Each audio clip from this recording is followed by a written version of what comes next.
السلام عليكم ورحمة الله وبركاته. أخرج اليوم في فيديو عبر قناتي على اليوتيوب في موضوع شغل بالي هذا الأسبوع، وهو تكرر للمرة الثانية عملية تعذيب الحيوانات، وبالأخص الكلاب. في هذا الأسبوع الفائت قاموا جريمتين. أولا عملية ذبح ذاك الكلب الجروي الصغير، ثم الآن عملية شنق لكلب. السؤال الذي أريد أن أطرحه، وهو طبعا سؤال نوعا ما محرج، هو لماذا يستخدم الإنسان هذه الطرق من أجل التخلص من الحيوانات؟ كان بإمكانهم أن يستعملوا طرقا أخرى. الفيديو الأول، لنقل مجموعة من الشبان كانت تريد أن تأكل ذاك الحيوان، يعني مجموعة مع الأسف عقلها صغير إلى آخره.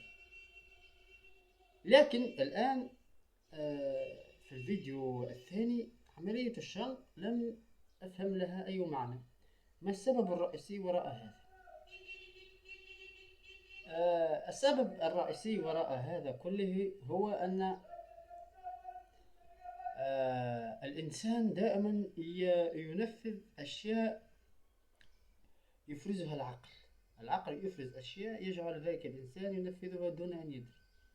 يمكن هذا الرجل الكبير أو أي شيء آخر ذلك الكلب أضره في شيء، مما جعل دماغه يفكر في التخلص به بتلك الطريقة، وهذا ما يجعل الإنسان طبعا دائما يخطئ. مع الأسف الإنسان دائما خطاء، وهذا هو السبب الرئيسي وراء أي عملية قتل.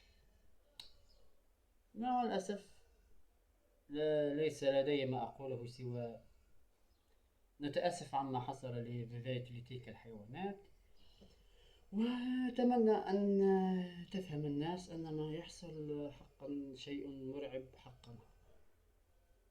أتمنى هذا من سرور قلبي أن تعود الناس إلى عقولها وإلى رشدها، وأتمنى كذلك أن تفهموا أن ما تفعلونه غير مجدي. وشكرا على كل من اشترك بالقناة، وأتمنى خالص التعبير والشكر والامتنان.